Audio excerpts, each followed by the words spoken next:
আসসালামু আলাইকুম। আমরা সকলে জানি মানুষের যে রোগবালাই ৮০ থেকে ৮৫% খাবারের মাধ্যমেই হয়। তো আমরা অবশ্যই খাবার চুজ করব বুদ্ধি দিয়ে, তা না হলে আমাদের তাড়াতাড়ি রোগবালাই হবে। ইদানিং আশেপাশে দেখবেন বিভিন্ন ধরনের প্রেশার, ডায়াবেটিস, তারপর হলো আপনার আর্থ্রাইটিস, বাত ব্যথা, তারপর আপনার ক্যান্সার, লাইফস্টাইল মডিফিকেশনের মাধ্যমে এগুলো হয়ে থাকে। এটা সাধারণত খাবারের মাধ্যমে হয়ে থাকে।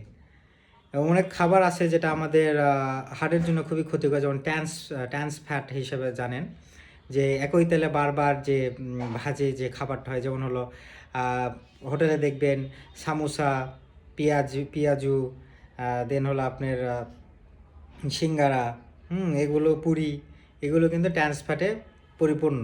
এগুলো খাইলে কিন্তু অবশ্যই আপনার হার্টের হেলথগুলো খারাপ করবে, এতে করে আপনার হার্ট আর ক্ষতি করবেন।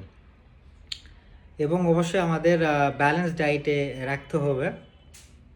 এখানে থাকতে হবে আমাদের whole grain carbohydrate, complex carbohydrate থাকবে, প্রোটিন থাকবে, দেন ফ্যাট থাকবে, ভিটামিনস মিনারেলস থাকবে, ভিটামিন থাকবে, খনিজ পদার্থ থাকবে, ওয়াটার থাকবে, পানি থাকবে।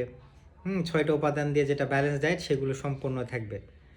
এতে করে আমরা যতটুকুই খাবো, ফার্মের যে মুরগি, ফার্মের যে গরুর মাংস, ফার্মের মাছ, এগুলো অ্যাভয়েড করে, ফার্মের ডিম, এগুলো অ্যাভয়েড করে আমরা যদি চলি, তাহলে অবশ্যই আমাদের রোগবালাই অনেকাংশে কমে যাবে। তো আবারও বলতেছে, মানুষের রোগবালাই কিন্তু 80 থেকে 85% খাবারের মাধ্যমে হয়ে থাকে। আর কিছু লাইফস্টাইল চেঞ্জের কারণে হয়, যেমন হলো তাড়াতাড়ি ঘুমানো। কেউ যদি দেরিতে ঘুমায়, অবশ্যই তার রোগবালাই হবে। এই জন্য আমার তাড়াতাড়ি ঘুমাতে হবে, তাড়াতাড়ি উঠতে হবে, এক্সারসাইজ করতে হবে, হাঁটতে হবে, দৌড়াতে হবে, সামাজিকতা মেনটেন, বন্ধুবান্ধব, আত্মীয়স্বজন সকলের সাথে মিশতে হবে, 5 ওয়াক্ত নামাজ পড়তে হবে। এবং হলো আমাদের শরীর যে গ্রাউন্ডিং, অর্থাৎ আমাদের যে খালি পায়ে ঘাসে হাঁটা, এটা কিন্তু আমাদের জন্য সাইকোলজিভাবে, মানসিকভাবে অনেকটা কী করে, আরামদায়ক করে দেয়। আমাদের হেলথ ডেফিনেশন কি, আমাদের স্বাস্থ্যের ডেফিনেশন কি বলে, একটা মানুষ সে যদি শারীরিক, মানসিক ও সামাজিকভাবে সে যদি সুস্থ থাকে, সেটাই তাকে সুস্থতা বলা হয়। শুধু আপনি শারীরিকভাবে সুস্থতা পাচ্ছেন কিন্তু আপনি মানসিক এবং সামাজিকভাবে দুর্বল, তাহলে কিন্তু এটা সুস্থতা বলা হয় না। এবং ইদানিং দেখবেন যে বাংলাদেশে অনেকের মনের ভিতরে সকল কিছু আছে কিন্তু কিছুই নাই, এমন একটা হচ্ছে। কারণ কি, মানুষের তো একাকিত্ব বোধ করতেছে। এই যে সোশ্যাল মিডিয়ায় যে আমি এর মাধ্যমে যে কথা বলতেছি, ফেসবুক, ইউটিউব, এখানে সকলে ইনভলভ হয়ে মানুষের যে সামাজিকতা, যে ইন্টারাকশান, ফেস টু ফেস, এগুলো কমে যাচ্ছে। এতে করে আমাদের ভিতরে যে লাভ হরমোন, অক্সিটোসিন হরমোন, ভালো লাগা হরমোন, এগুলো কমে যাচ্ছে। এতে করে আমরা ডিপ্রেশনে ভুগতেছি। তো অবশ্যই আমরা এসব থেকে বের হয়ে ফেস টু ফেস কথাবার্তা, দেখা সাক্ষাৎ করার মাধ্যমে, সামাজিকতা মেনটেনের মাধ্যমেও কিন্তু আমরা সুস্থ হতে পারি। মানসিকভাবে স্ট্রং হওয়ার জন্য অবশ্যই আমাদের তাহাজ্জুদে নামাজ পড়া দরকার, আল্লাহর কাছে প্রার্থনা করা দরকার, দোয়া করা দরকার, তাওয়াক্কুল করা দরকার। আমাদের ভাগ্যে যেটা আছে সেটাই মেনে নেওয়া, এটা সব থেকে বড় তাওয়াক্কুল। তো ওভারঅল আমাদের যে সিস্টেম বলতেছে, আমরা যদি ইসলামিক, আমাদের ধর্মে যেটা ইসলামিক, যেটা বিধিবিধান যেটা আমাদের আছে, নিয়মকানুন, এইভাবে যদি আমরা চলাফেরা করি, ইনশাল্লাহ আমাদের অনেক রোগবালাই কমে যাবে।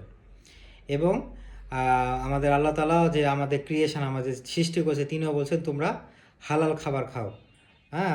অর্থাৎ যেসব আমাদের জন্য উত্তম খাবার, সেসবই খাবার খাইতে হবে। যেটা আমাদের বিষ, যেটা আমাদের হলো ফলস ফুড, যেটা কোনো খাবারই না, সেসব আমরা খাইয়ে যদি রোগবালাই করে, এটা শুধু আমাদেরই নিজেদেরই দোষ হবে। ঠিক আছে?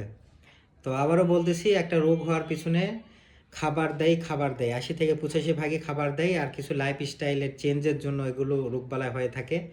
যদি কেউ অতিরিক্ত টেনশান এবং হলো রাত জাগে, এক্সারসাইজ না করে, মানুষের সাথে সামাজিকতা মেনটেন না করে, একাকিত্ব বোধ করে, ডিপ্রেশনে ভোগে, স্ট্রেসে থাকে, তাহলে অবশ্যই এটা একটা মূল কারণ। তো ওভারঅল যেটা বললাম সেটাই আমি বলতেছি, আপনারা যদি স্বাস্থ্য মানে হলো স্বাস্থ্যকর খাবার খান, পরিমিত ঘুমান, এবং অটোফেজি, এটা বলতে হলো রোজা। আমাদের ইসলাম ধর্ম রোজা বলা হয়, 17 ঘন্টা যে ফাস্টিং, এতে কিন্তু আমাদের শরীরকে ডিটক্সিফাই হয়, আমাদের শরীরগুলো কি হয়, পরিষ্কার হয়। এগুলোর মাধ্যমে আমাদের রোগবালাই অনেকটা কমে যায়। এবং আমার ক্ষমা করা দরকার। মানুষকে ক্ষমা করলে আপনার মন মানসিকতা অনেকটা ভালো থাকবে। ঠিক আছে? তো ভালো থাকবেন, সুস্থ থাকবেন, পরিবার নিয়ে ভালো থাকবেন। আসসালামু আলাইকুম।